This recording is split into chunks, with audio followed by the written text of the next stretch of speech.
hit the button. Yeah, okay, so I gotta make the video even though don't really have it formed completely. So, two videos. This Cliff whatever guy and Vic. So, they had some sort of, I don't know, Google Plus thing that isn't Google Plus. Anyway, they must use Skype or something, I don't know. Anyway, and then Logic Rolls the Dice just posted a big pile of shit. But anyway, before the shit, he posted some asymmetry video, and it's just completely incoherent. And this is an argument about vegetarianism between two nihilists, which makes a lot of not sense. But anyway, so I was just trying to think of how to get to this point of arguing from my perspective, which is philosophy versus psychology again. We're back to this argument that, yeah, sometimes we have emotions that are kind of coherent. You could argue that we fear a lot more rationally than we desire. Okay, maybe people could accept that as a truth. that we don't fear is irrationally. We don't tend to. Obviously, there's some people who get caught up in compulsive disorders and superstitions, where they're afraid water or something. They can't take a shower because they think water is going to burn their skin off or some kind of wacky, they're going to have a heart attack. Or everything's going to give them a heart attack. Water will give them a heart attack. So their fears become irrational, but obviously that's a psychosis and that's a limited number of people. We're just saying, generally speaking, I think if you look inside yourself, you could see that your fears are more reason-based than your desires. Your desires tend to be very subjective, very conditionable, like your favorite color or something. It's almost, you could say, okay, your favorite color versus your least favorite color. That your designation of the least favorite might be more sensible than your more favorite, in the sense that the least favorite might have something more obvious tied to it. I could say, like, I don't dislike red, but obviously red is a hostile color. So I don't like it because it's hostile. It's angry. It's associated with blood and fire, things that are dangerous, where blue is safe and, blue won't hurt you. Blue couldn't hurt a fly.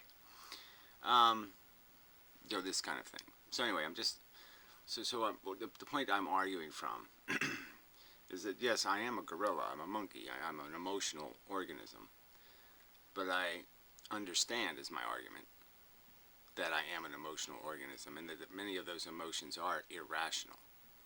Why? I want to have sex with pretty women, not ugly women, by some stupid definition of pretty and ugly.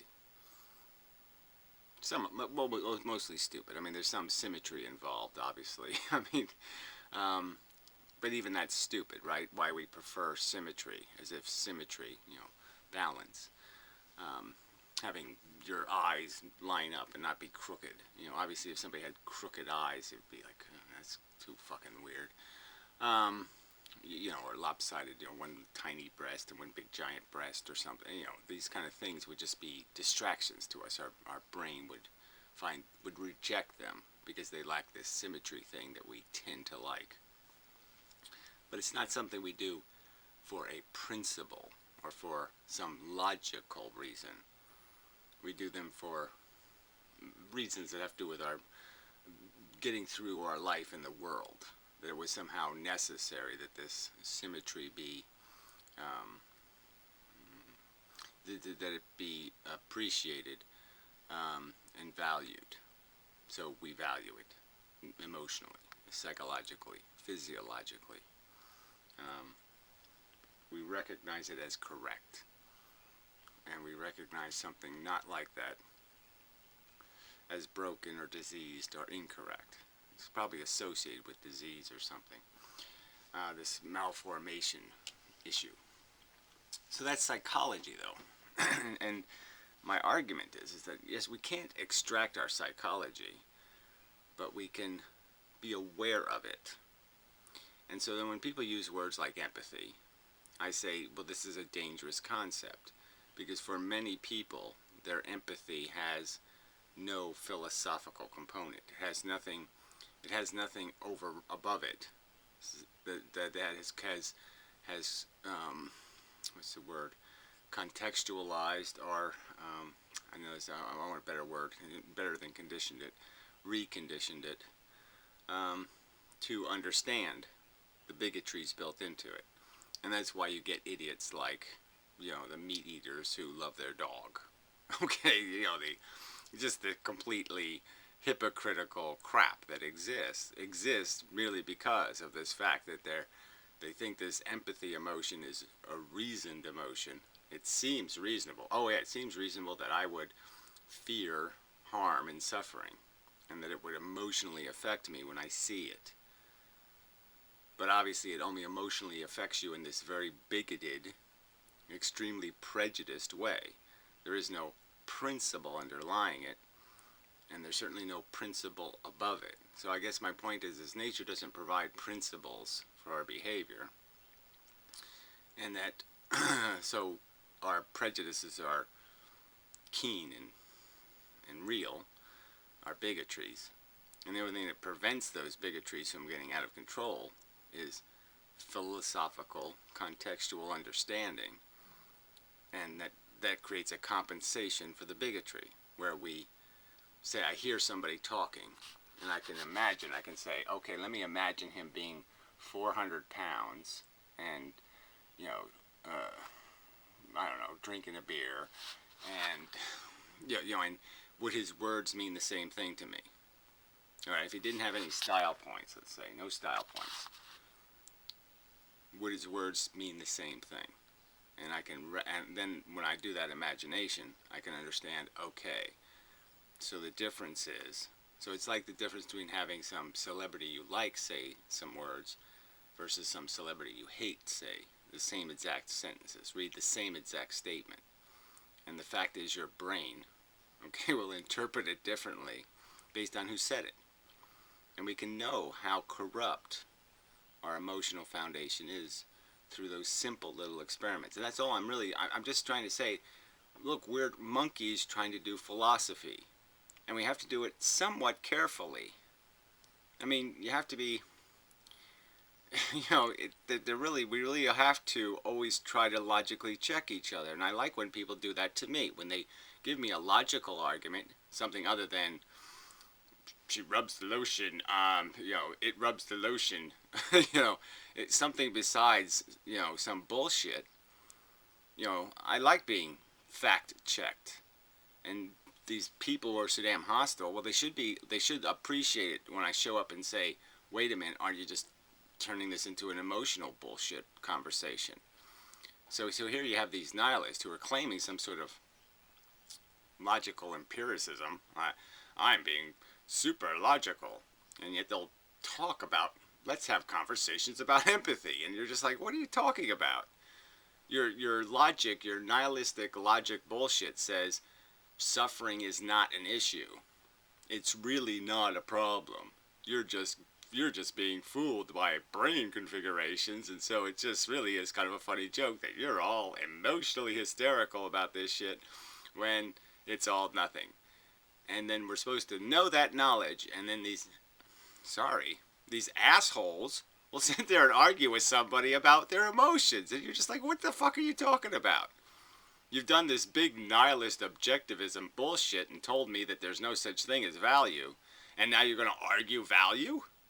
What sense that you're just arguing out of your whiny little baby emotions? What the fuck credibility does that have? I'm just saying that that's one thing we should agree on, is that emotional character is shit. And that the only time you can use these words of empathy or something else is when, in a qualified sense, to say, yes, I have contextualized my empathy. My emotions now do have a fact checker sitting on top saying, wait a minute, you're being a bigot. You're only listening because she's cute. And I can, and when my fact checker is always kept every single day, I will do something or be saying something, and my fact checker will realize, hey, that's subjective bullshit. That's a bigotry. That's a prejudice. So that's all. I'm just saying that either you're going to be philosophers or you're going to talk out of your little girly emotions. But you got to make a distinction. You cannot combine the two things. That's toxic. It's not logical to use the resort to emotion as an argument. It's never logical to use the resort to emotion, I guess I would say. To I mean, it is the biggest fallacy, is that emotions have some sort of authority. They have authority in the fact that they move us, and they're the only thing that will move us. But they have no authority as an intellectual, factual argument. All right. I suppose I can only hope that I've made this more understandable. But it's a subtle distinction, and it gets into this word "want," because there can be even into the word "good," right? We use the word "good," and the fact is that one of the biggest ways to do good is to prevent bad. Whether there's a real good or not, okay, I'm not going to argue it. I'm just saying I really don't think there is. But that the part doesn't matter. The point is we have this word, and we're identifying it as some sort of true positive, when all it is mostly extracting people from negative. And that's an important distinction. It's an important reality. And just like that with emotions, we can want things for intellectual reasons because we have thought about what a reasonable solution is and what the best solution is in some sort of mechanical, thoughtful, logical manner, or we can want merely because our subjective brain says blue is a better color. And that's really different, and it's really important to be careful about trying to fetter out what's talking when somebody's talking. Is there emotional character talking? Is there monkey talking? Or is there thing with wearing glasses smart guy talking? And it's very different. And the two are inevitably going to be mixed. I mean, I would argue that my emotional character, what hurts me, has in many ways been expanded tremendously because of the fact that I will not see a difference between a dog and a pig, and that I will not see a difference in spite of the fact that I see it and I emotionally feel it. I will resist it. I will pile extra pretty points on things. It's like cats even. There's a couple of cats that are just cuter than other cats, and I'll see how I'm prejudiced, and I'll recognize that prejudice, and I'll pile a little compensator on top of my image of the other cat. I'll be sympathetic. Well, this is I didn't want to make this into a video, but it occurred to me the other day, the Thumper story. I wrote the word Thumper down because it seemed related to some of the recent conversations, about the development of empathy and the development of our character. And I brought up the Christmas Carol movie, and well, there's another event, and I've talked about my sisters having an influence. So okay, there was an Easter that we spent in a hotel because I happened to burn the house down. But anyway, let's not talk about that. Anyway, so we're living in a fucking hotel, which was just shit. But anyway, and it was Easter, right? And so as always kind of happened on Easter, my sisters got all the privileges, right? They got the bigger chocolate rabbits and big fluffy bunnies and baskets and all this kind of shit. And I got this ratty little cruddy rabbit, and a little chocolate rabbit. And it was like, I just felt prejudiced, and so I guess my feminine side was protesting and saying, well, why didn't I be treated like the rest of the girls? Why didn't I get all this fluffy? I didn't get no fucking hat. I didn't get no shit. It's always a bit of in a bitchy mood, and so I took the rabbit and just threw him across the room and said, I don't want this fucking piece of shit. And so my older sister, being the wise one as she was, picked up the little, because I was just being an asshole. Okay, I was just being a selfish little fuck. Well, anyway, so she brought the little rabbit over, and she made him into somebody. She created a story of his neglect and abuse throughout his life. How nobody's liked him because he's not really pretty, and he can't do anything really good. And it just fell on me like a big giant ton of bricks. Okay, that fuck, I was this rabbit, right? I was this loser just trying to eke out some kind of hope in life, some reason to go on. And I felt so bad that here I was beaten up on the very my own under ego, or whatever you want to call it. So this little ugly rabbit with his little plastic face and his little short hair, we called him Thumper. Well, anyway, she called him. Like from Bambi. I never saw Bambi then, but I knew who Thumper was just because Disney showed you clips from movies every now and then. But anyway, um, for the rest of my life, not for the rest of my life, that's the wrong way to put it, but this was a really important little rabbit in my psychological development. It was right at the time when I was at my worst psychologically. This is when, I was hearing demonic voices and all that kind of shit and blah, blah, blah. And Thumper sort of got me through it because it was somebody I could identify with. And I could care for Thumper. And in a way, by caring for Thumper, Thumper cared for me. And in a way, I was validated by my own ability to value Thumper. I was recognizing that in some way I could be valued in the same way.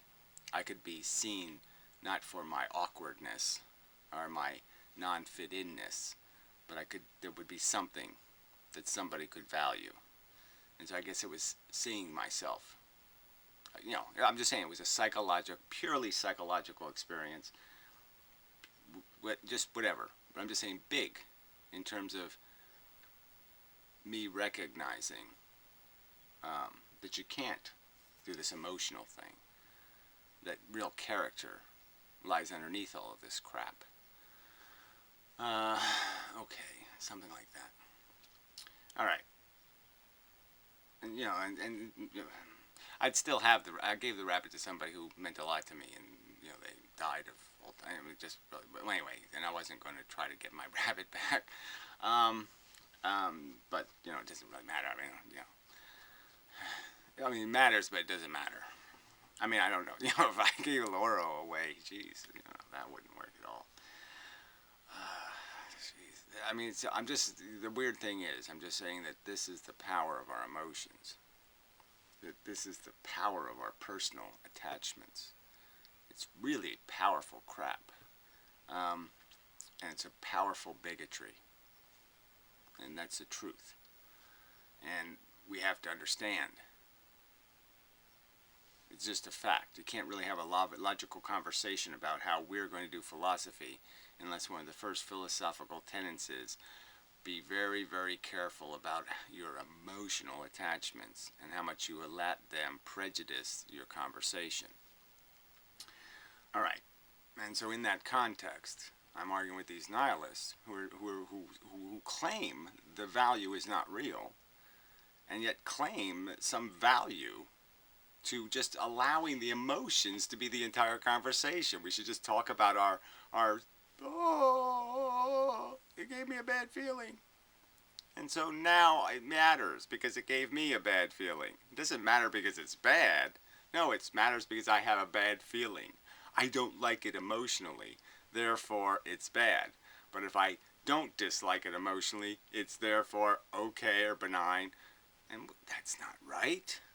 It's about a principle, right? So in this conversation, the word principle came up, and Vic used it wrong. And I don't mean to pick on somebody for live conversations and saying something the wrong way, but he just said it backwards. And it's just part of the problem here, is that there's nothing serious about this conversation, in that people keep switching between some sort of logical conversation based on some sort of real value and some sort of nonsense conversation about a bunch of emotional value, where a bunch of bigots get together and say, we the bigots agree that that's important. And that's how you get into this stupid hypocrisy where people will dote on their dogs, feed it turkey by hand and wipe its butt and do all this shit, and then go ahead and torture a pig. I mean, that fucking hypocrisy, that duplicity, that fucking insane behavior has to be accounted for and recognized, that this is the problem with philosophy, is that it's got this huge hypocrisy built right into it because people keep validating their personal emotions.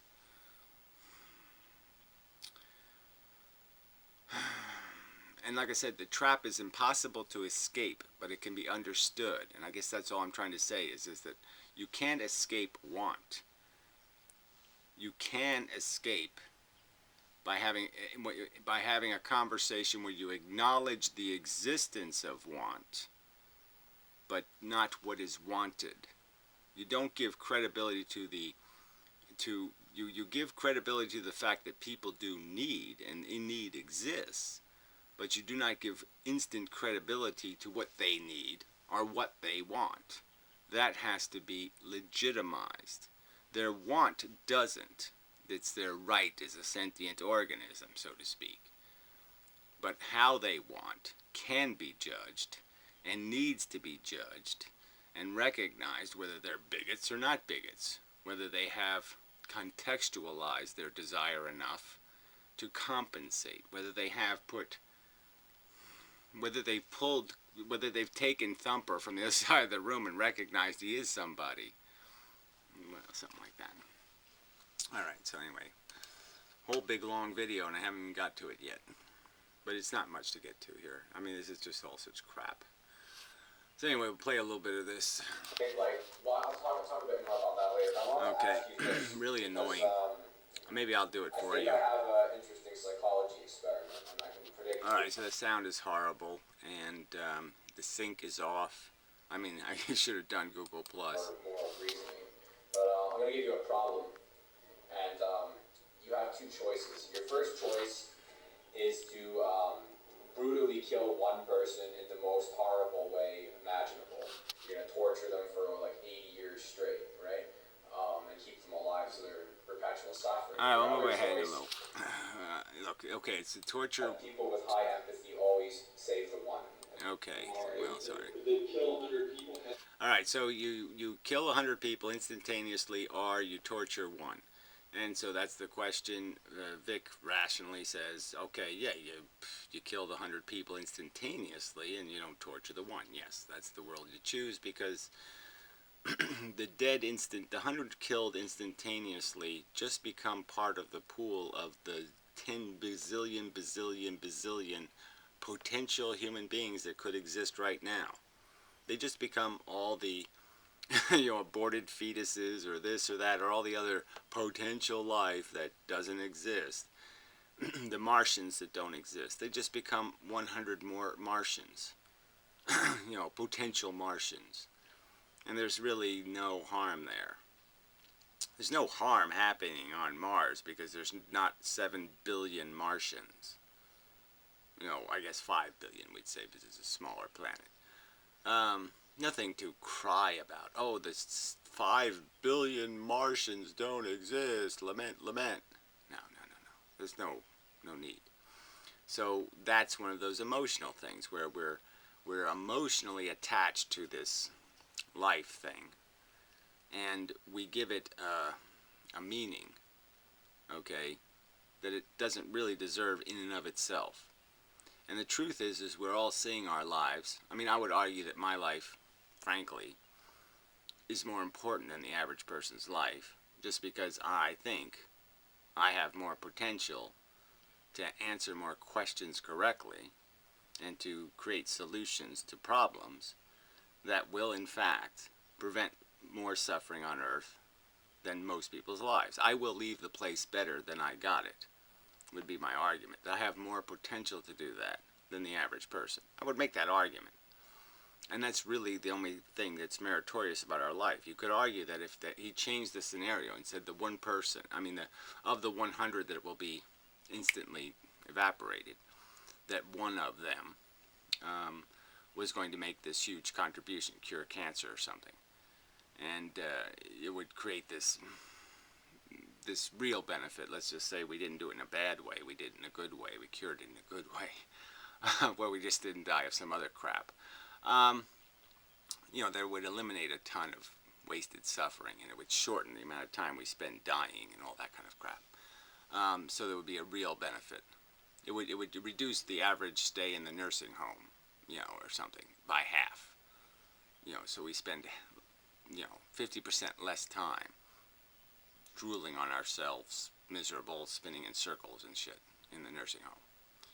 That would be a huge benefit to sentient life on Earth.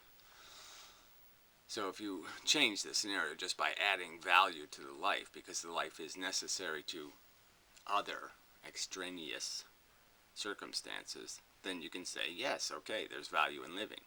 But that's the only value in living is the net equation. Will you bring to your life some sort of life worth living first, your personal life? Will you endure, a limited amount of suffering and have some sense of comfort? So even without first being, it's like we're back to the starving man and the desert thing again. It just really can't be played that way. You really can't gain a whole lot of satisfaction if you have if you have no desert to cross to get to the water. You're never going to find a really satisfying thirst drink until you have a thirst. You need the thirst to create the gratification, and that's built into the mechanism. So again, there's an instantaneous, on the surface, asymmetry, in the sense that desire has to be made out of deprivation, and that is not good. All right. Oh, sorry, I forgot to add. Okay, instantaneously, they're evaporated. The bomb. Evaporate 100 people, because to me it's not about the quantity or longevity of life, it's the quality of life. Can you read it? Alright, so he's put up save the one. So obviously he could have two pieces of ripped up pieces of paper sitting there, and he could have said, I guessed what you would say either way, right? So that wasn't much of a magic trick, fella. That's what makes him a little bit charming. It's just exactly how, he does all this style shit, and he writes this on like a piece of crappy paper he tore off. I mean, it's just, you have to laugh. It's a little funny. So anyway. So that's a very interesting thing, because I can tell you have a lot of empathy. There you go. I can tell you have a lot of empathy. So right there, you're just like, come on, but no, this isn't what it should be about, is whether you have the emotional response. What it should be about is whether you have the logical argument. And I'm just saying, to me, that's, it has to be what it's all about, is the logical argument. We're back to the pig and the dog example. If you're going to go based on emotion, even though I know emotionally, okay, intellectually, that these organisms are equal, I still don't feel it. You're never going to make me react the same to emotionally a pig and a dog. It just isn't going to happen. Just because I have these, this cultural and blah blah blah thing, Lassie kind of whatever syndrome. And dogs are going to have. I've had personal relationships with them, which I haven't had with pigs, and that's just the way it is. And I'm bigoted emotionally. So let's not talk about our emotions, please. I mean, let's have emotions. Let's not talk about them. And I noticed that people with high empathy always save the one and evaporate the 100. Again, so that's his conclusion, right? So this is how the philosophy gets all broken. This is a high empathy reaction, not a logical reaction. So you're giving the enemy ammunition when you rely on your emotional reaction as a justification for something. You're just giving them the ammunition to say, well, I noticed that you silly people who act on emotions, blah, blah, blah, blah, blah. It's just, I mean, to me, it's almost common sense, right? Because if I take out 100 people, right, I'm doing harm only in principle, right? I'm doing harm only in principle. No, you're doing harm exactly in the opposite. You're doing no harm in principle. So, in principle, there's no harm to people being instantaneously evaporated because they just end up being like all the other non-existent things. Like everyone who's ever been dead, they end up like them. Everybody who was never born, they end up like them. They end up in nothing, which isn't a negative. So yet they aren't being harmed. And their deprivation is only as harsh as the deprivation you think is happening to the non-existent Martians. And again, I would argue that you haven't spent any of your life lamenting the vacuum on Mars, complaining or feeling, oh my God, there's no dogs on Mars. There's no fish on Mars. There's no human beings on Mars. You haven't done that. You haven't been able to turn that into a bad in your own brain. So obviously these 100 people would just become another 100 Martians. Who cares? It doesn't matter. Living doesn't matter. It only becomes important once you're alive. So again, it is being alive that brings problems into the universe. Not being alive does not bring a problem into the universe. Being alive creates a problem in need of resolution. You have a comfort that now needs to be fed.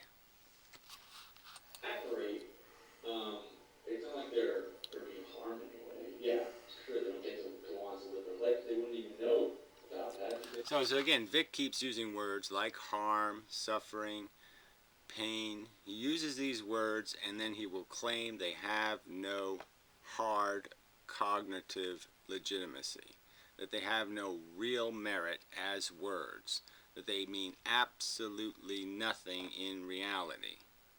And my argument is, if I know that, if I know there's no meaning to the word harm, no real value behind it, why in the first place would I augment my empathy to include pigs? When I'm emotionally attached to dogs, now I'll include pigs. Well, no, I don't have to include the pigs because intellectually they don't have any value. So why wouldn't I also then just say, hey, I don't even have to include the dogs. I don't have to worry about anything because nothing has any meaning except my emotional disposition. And yes, it has no meaning either, but I'm personally experiencing it, so I can't ignore it, so I'll just pay attention to it. So then I'll just become an entirely selfish motherfucking cunt and think it's all okay, that that's the way you live life.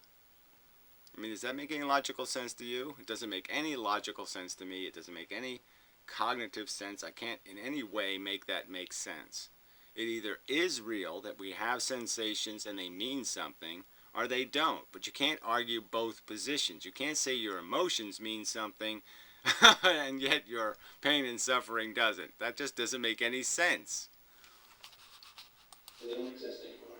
So I'm committing a harm in principle, whereas it's like... See, I'm committing a harm in principle. No, you're not committing a harm in principle. In principle, there is no harm. Okay, so again, you got the argument backwards, and that's probably why you have it backwards when you don't understand that in principle, okay, you can't evacuate or evaporate or dismiss or make nothing the something of the experience of conscious sensation. A conscious sensation is a real event in the universe, and I'm just saying there's no way I can reduce sensation to any point beyond the point that you say they are intrinsically flavored, good and bad. It's built into them. And you're never going to make that go away, no matter what you make the sensations, whether they're little Donald Ducks moving around or whether they're Mickey Mouses moving around, or whatever the sensations are made out of, it doesn't matter. What they are, in effect, we already sampled. We've already tested them, and they're doing something. And they're doing something that's goddamn good or goddamn bad. Fuck. Torturing someone, I'm actually inflicting experiential suffering. Right, and you say experiential suffering has no objective meaning.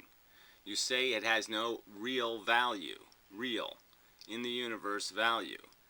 And yet you will sit there and advocate that somebody should pay attention to that word. How can the word mean anything if you're telling me that logically and intellectually I should understand it doesn't mean anything? If I intellectually understand that suffering doesn't mean anything, that it has no real badness, no real negative quality, then why the fuck would I? You're saying I should contrive an emotion. I should contrive one. I should say I'll get emotional about something that's not bad. No, I'm going to get emotional because I recognize the bad. If I don't recognize the bad, why would I have an emotional reaction? That's just idiotic. If I know it's a video game, and I'm playing a video game, and the video game you blow something up, and and why should I pretend that I think it's real people and it's real things when you're telling me it's a video game? You're telling me reality is a video game. Why should I get upset if I fall off the cliff and die and bounce all the way down and do all this stuff? I just hit the new life button. Nothing really happened. There was no real suffering. It's a video game, fuck's sake. So why should I give a shit? So again, there's just no, I'm not getting this question answered, obviously. You're saying, in effect, the nihilists are, the moral and ethical nihilists are saying, essentially, that life's a video game, that it doesn't matter what you shoot, it doesn't matter how much harm there is, it doesn't matter how much suffering there is, you're just playing the game. So, when you play a video game, do you really sit there and worry about how many extra bullets you used? Whether you shot somebody, the wrong guy up by accident? No, you don't worry about any of that shit. You just, you try to find some way to blow, you just find the most colorful way to blow it up. To me, that trumps. That will always trump principle. I would do this. All right, that trumps principle. I don't even know what he just said there, which was silly. But you can't quite hear him. They're both, making these videos from cellars, which is, Same thing. Now, I wanted to throw this model out because I think there's something very interesting to discover about existence here. And I want to change the scenario now. So I'm going to make it so we have objective measurements, right? Would you rather inflict 90 points of suffering on one person, or would you rather inflict 10 points of suffering on 10 people? Utilitarian, of course. Yeah, well, whatever. Then you could just spend way too long trying to figure that out. Half dozen one, 6 of the other. I think it can be argued both ways, and I think you're just really saying, do I think 9 equals 9? Yeah, I think 9 equals 9. I think you're in trouble. Either way, you have a lousy choice between shit and shit. We pick the 90 on 1, right? You do 10 on 10, right? Yeah, yes. I would do the same thing. But how do you rationalize that? It's the non-utilitarian Because choice. to me, just the idea that people are, it's all about the quality of life. If one person's experiencing such a horrific amount of suffering, then you actually start to question whether this is all worth it, right?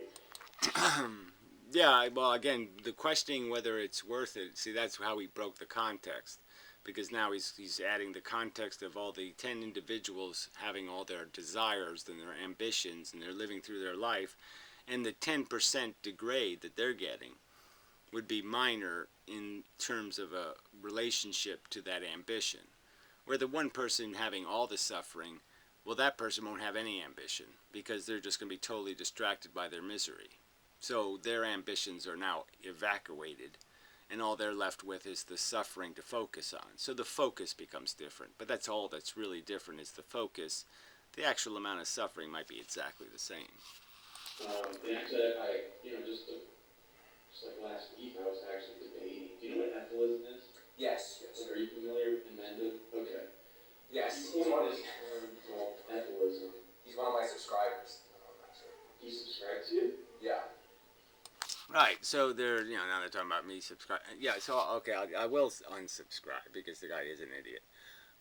But it was my, I first saw a couple of his videos. I said, okay, he's sort of interesting, right? He's got his style, he's doing his thing. And it was a little bit stupid, but it wasn't really stupid. They made some really stupid videos, and I said, oh, why am I still subscribed to this idiot? But I sort of said, well, look, he's sort of intelligent. We'll let him ride for a while. And so I've been letting him ride for a year or so. And it's just like, yeah, he's not getting any smarter. So why am I wasting my time? So, yeah, I just never got around to unsubscribing. I mean, he doesn't leave stupid comments in my videos. So, yeah, I've never gotten around to unsubscribing. Or you're subscribed to him? Both. Okay.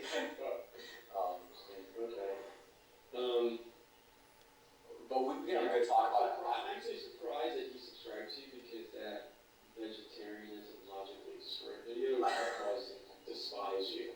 Yeah. He would have blocked you instantly, so you're lucky you didn't see that. But anyway, so Yeah, I did see it.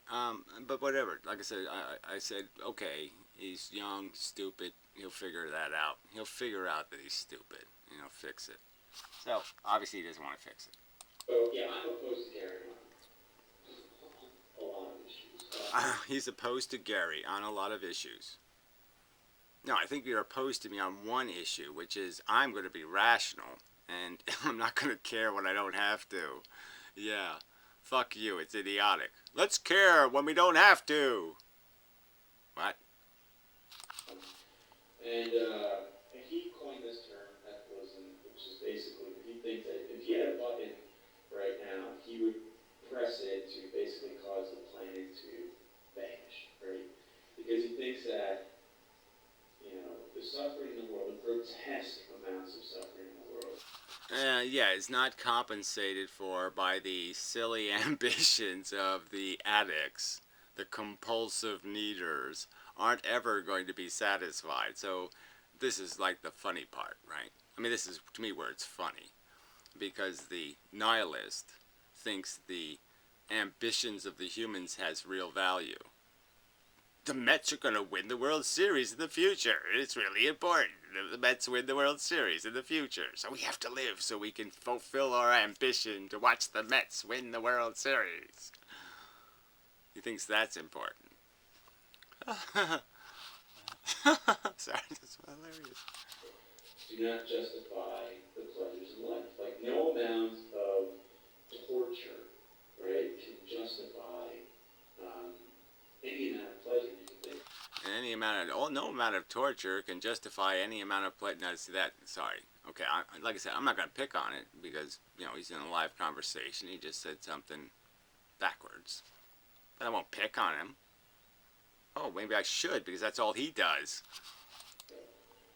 In his view. Now, I'm kind of of the same opinion, right? And the only reason that I don't really identify as an ethicist. Okay, this is it. So the only reason, so he's of the same opinion, even though he has a lot of disagreements, and this was supposed to be an explanation of a disagreement. Wasn't. So the only reason, so here we go. Would you press that button?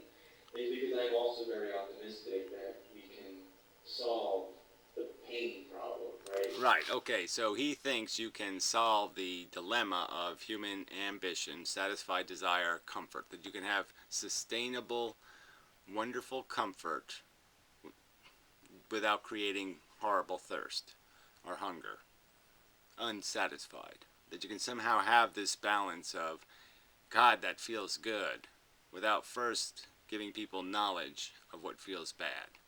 That you can somehow know, they can know the relief of pain mitigation without knowing the pain. And I would argue that, no, we're really just living our lives on a perception of gain from escaping pain. So because we have been put in the dungeon, we now know how horrid it is. And now when we take a breath of air in freedom, we're grateful to the freedom because we understand how bad it was. But you have to make somebody understand how bad it is, and that's the trick of this thing. That's where even virtual reality for new life forms would be a little bit sadistic.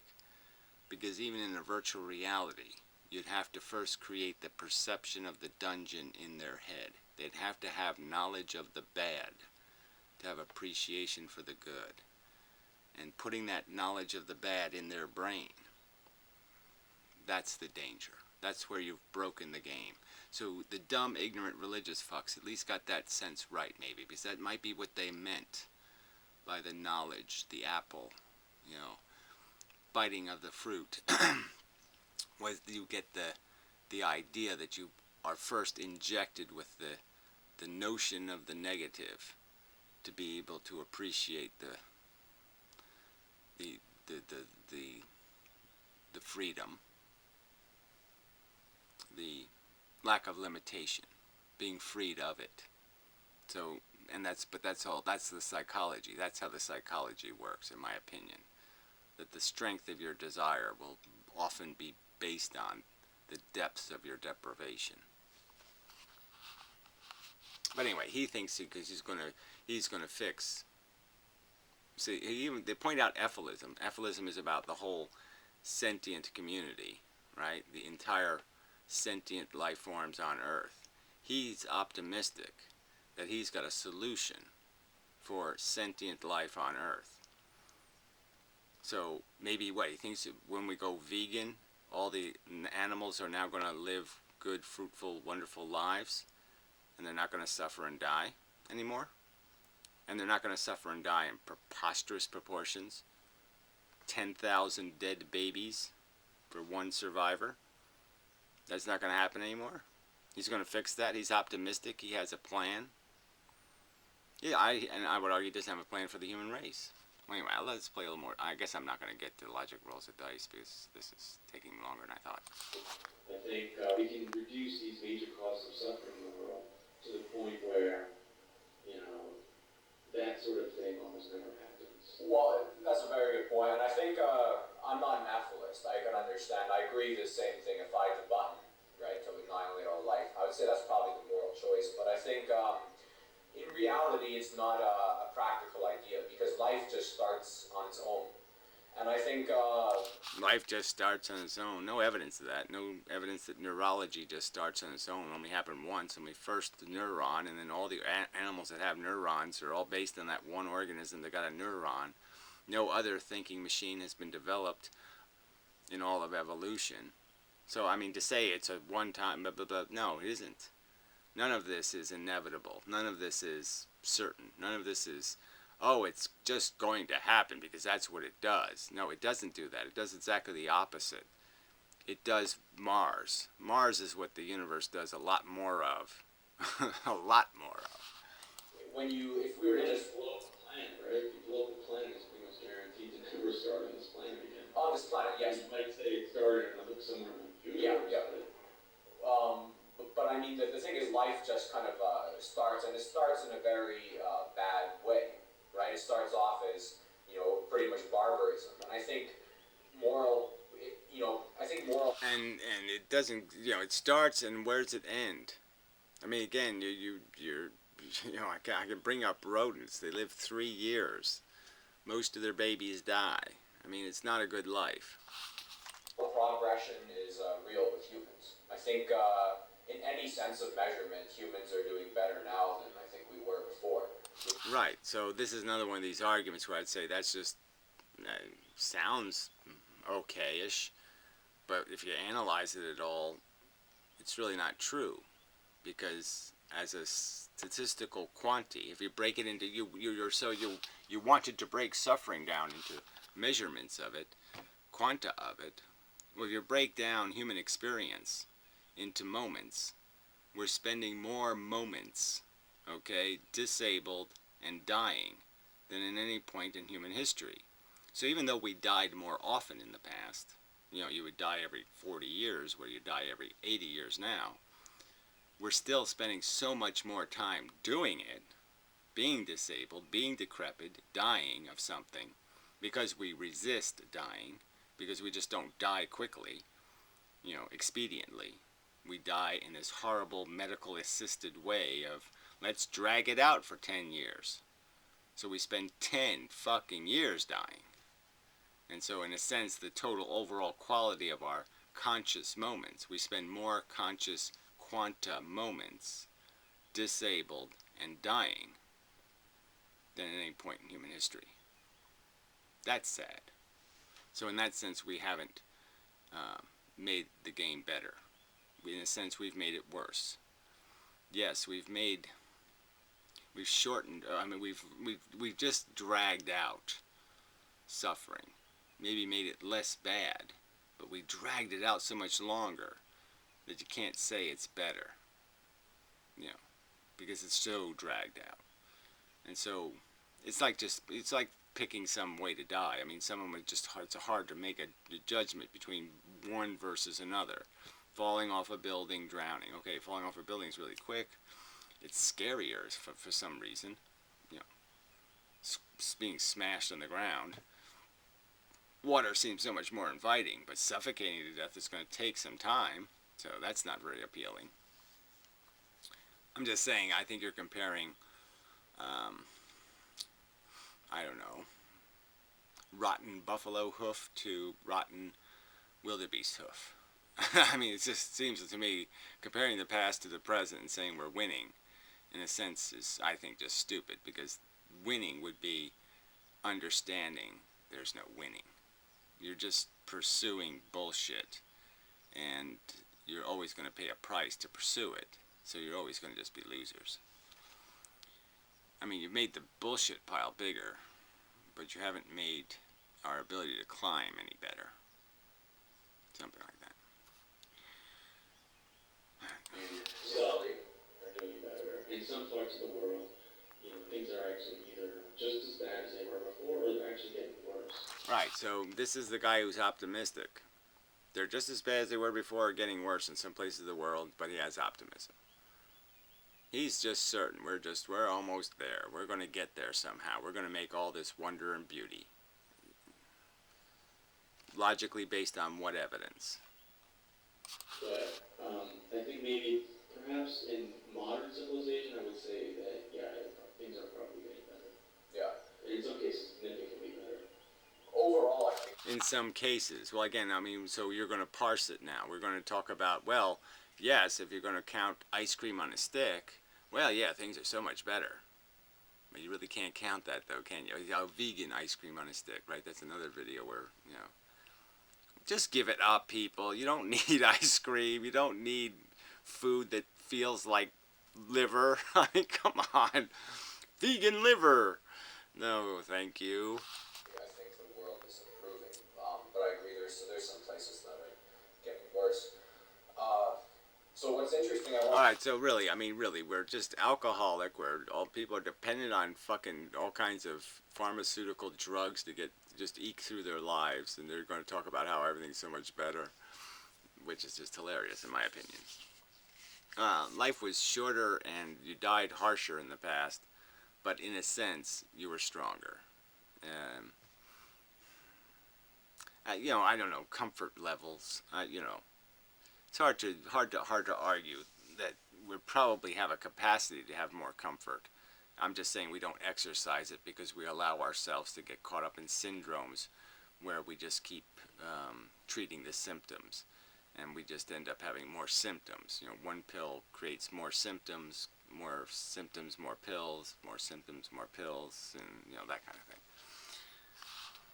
to go over with this point, and I think that suffering is not cumulative or commutative. I'm going to say that word.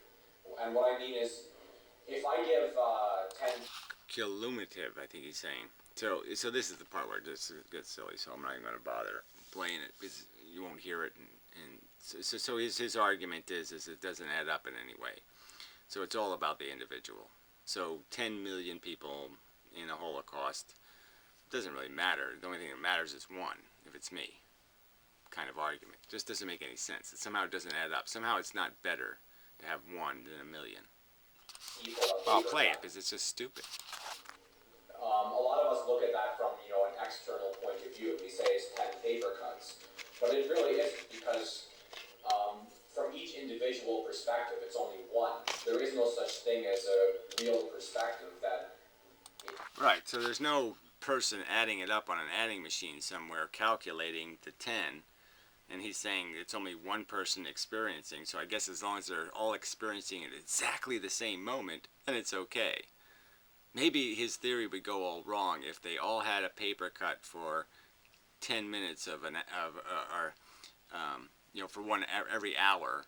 They each had 6 minutes of that hour had the paper cut. So one person got the paper cut every 6 And so forever somebody has the paper cut forever. Maybe that would ruin his theory. I don't know, but it's just stupid. So anyway, stupid conversation. Nihilist versus idiot, or moron versus fucktard. I don't know. It just really is stupid. These idiots who claim to not be able to recognize the realness of the sentient experience and the realness of the fact that it's entirely a value experience. Entirely. It's completely the creation of, constructed of. It is, in essence, intrinsically, value experience. We experience value by experiencing. We make it. And it's idiotic to say it only happens in a brain when the brain is in the universe and it's happening to the brain.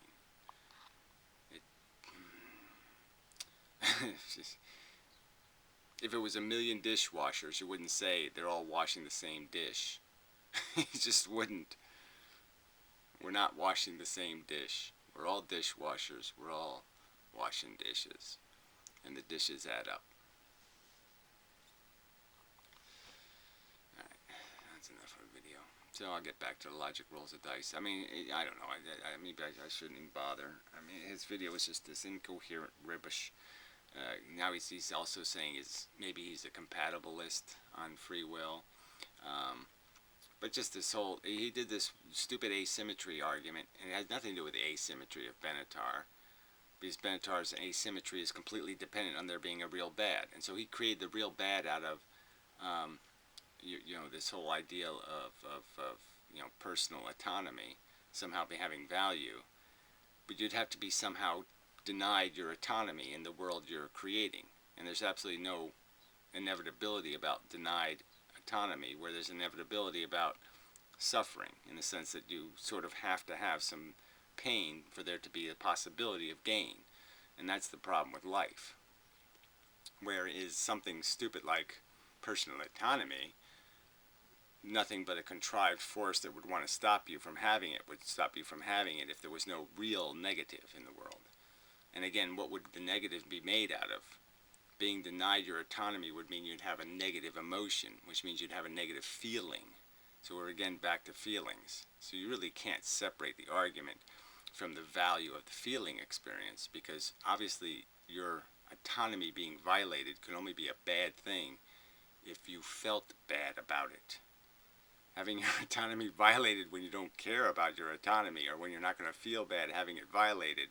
Somebody giving you a birthday present, right, and violating your autonomy because you didn't ask for it or something. It can only be a good or bad thing based on how you react. If you're not, I mean, you can't, if I throw something at somebody and somebody doesn't notice I throw it at them, I didn't throw anything. I might as well have thrown nothing. It's just stupid to say. So it's completely dependent on their reaction. Autonomy has no inherent value. It clearly only has value because it could upset somebody to be denied their freedom. So again, he's playing with free will and determinism by saying, opening the door to this compatibilism shit, which is just, let me just pretend I have it. Absolute nonsense, rubbish, no logic involved at all. And there's absolutely no logic in comparing the asymmetry argument of Benatar when you haven't established what value, that there's no value to autonomy. You don't just arbitrarily value it, say we're going to pretend it has real value, not just emotional value. And all it has is emotional value. It only has value if the person who you're violating autonomy in recognizes the violation, period, and has an negative emotional reaction. So without their negative emotional reaction, you can't make any argument that there's any intrinsic harm. Therefore, you couldn't ever make an asymmetry argument that there's any necessity to not have people that wanted autonomy, because there'd be no reason to think it could ever be a bad syndrome if they can't possibly have a negative emotion about it. And negative emotions have no meaning. So, well, anyways, this is a stupid fucking argument. And I disassociate myself from stupid fucking arguments. Okay, enough. Oh, I'm tired. Yeah, now I am. This is important shit, but you know, people just aren't going to get it. Philosophy versus psychology. It's important.